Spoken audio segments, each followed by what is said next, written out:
De deksel is eruit, kan eruit.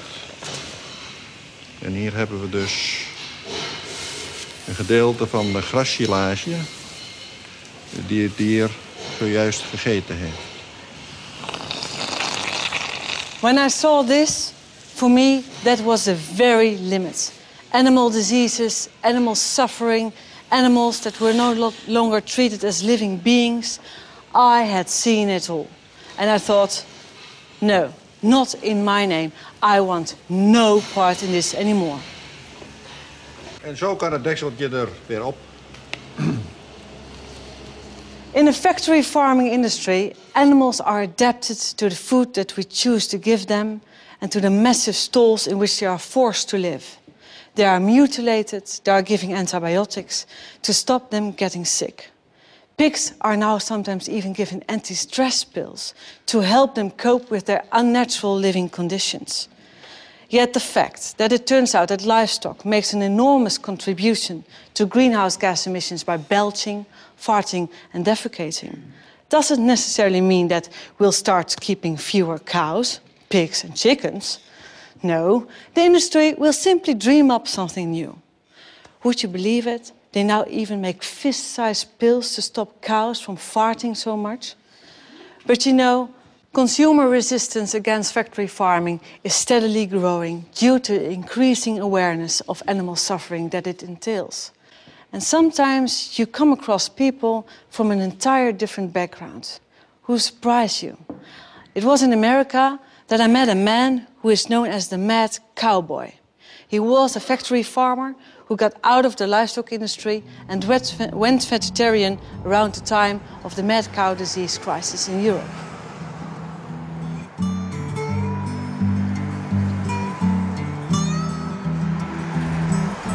Hi, nice to finally meet you. Nice to see you're unlost again. Yeah, finally, we made it. My humble abode. Thank you. Oh, it's nice and warm here. This is on the farm, and this is one of the dogs we had, which was Sam, good critter. That's the farm.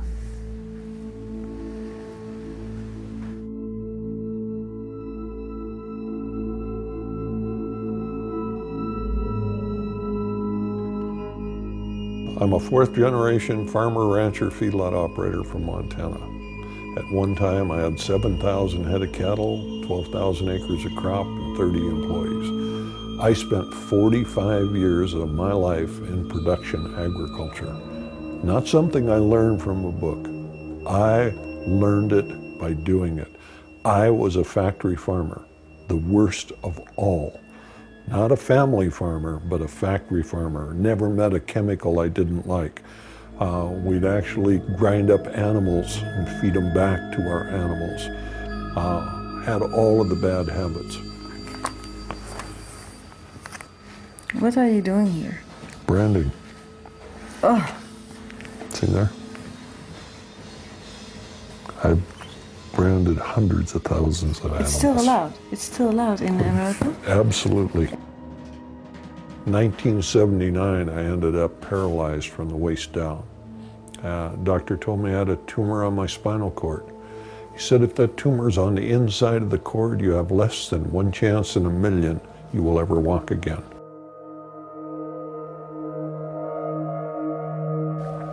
Made me stop and think for the first time in my life that I was part of the problem, not part of the solution. I saw the birds die, I saw the trees die, I saw the soil changed. And it was not until I was paralyzed that I was willing to admit that I was the problem. I ended up with a 1 in a million operation. I've walked out of the hospital with a 1 in a million operation, but I walked out a much different individual than I walked in. I knew that what we were doing was wrong, was absolutely, totally non-sustainable. Here's a scone that my wife made. Try that.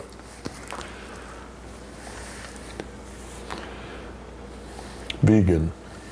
Everything in the house is vegan. Yeah. There's no animal products in anything that we have here. Oh, and it tastes good.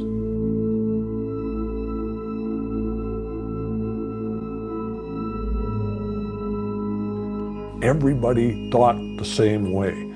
It was mass hysteria. Everybody was doing it. It must be okay. You started from the time you were a child. And can you imagine what it was like when I first asked myself the question, should we be eating animals? It was one of the most thought-provoking questions I ever had in my life, because I had never even considered that. No. And when you stop and think about it, it is so straightforward and open. Should we eat animals? Absolutely not. Do we need them for protein? Absolutely not. Are they good for us? Absolutely not. Do they enjoy us eating them? Absolutely not. My hometown newspaper put my picture in the front page, and it said, Montana's most famous vegetarian. I picked up the phone and I called him up and I said, why don't you tell it the way it is? Montana's only vegetarian.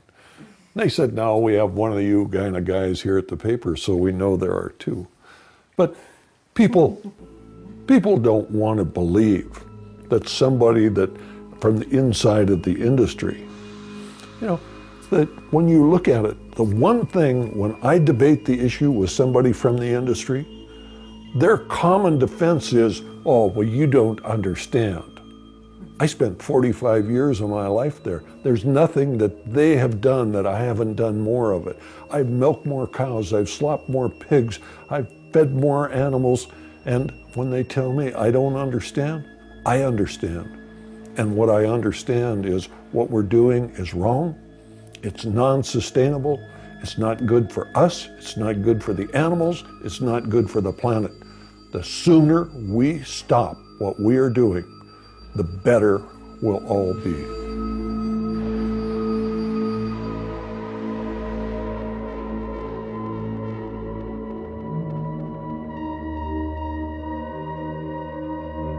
Did you also notice that there are more women vegan or vegetarian than men? Well, yeah. You know why? Tell me why. They're smarter. Ah. Yeah. Do you know why women live longer than men? Tell me. Because men have to live with women. What I did is I went out on the road and I started talking to people. I traveled about 100,000 miles a year. It was not unusual for me to do 3 or 4 lectures a day. Some of the groups were large, some of them were small. The largest group I ever talked to was 40,000. The smallest was 2. We should never count the crowd. You never know how many people that are there are going to get the information. My job was not to save the world.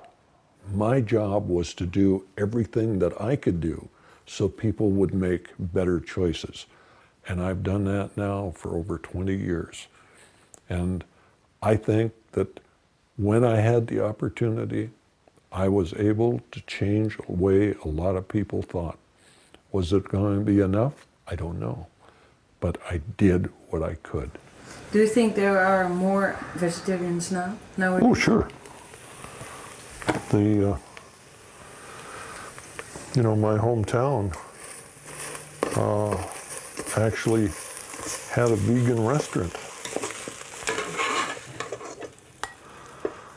Isn't that amazing? The man that gets the Nobel Prize for the film on global warming neglects the #1 cause of global greenhouse gases. Does that give you some idea of the power of the industry? That a man that was out there to change the world on global greenhouse gases, do you think he did not know about it? Or was he just unwilling to stand up to the power that they had? When I went on the Oprah show and I told a few million people that we were grinding up cows and feeding cows. They sued Oprah, Harpo Production, and myself for 6 years in court. Cost us hundreds of thousands of dollars to protect ourselves for telling the truth.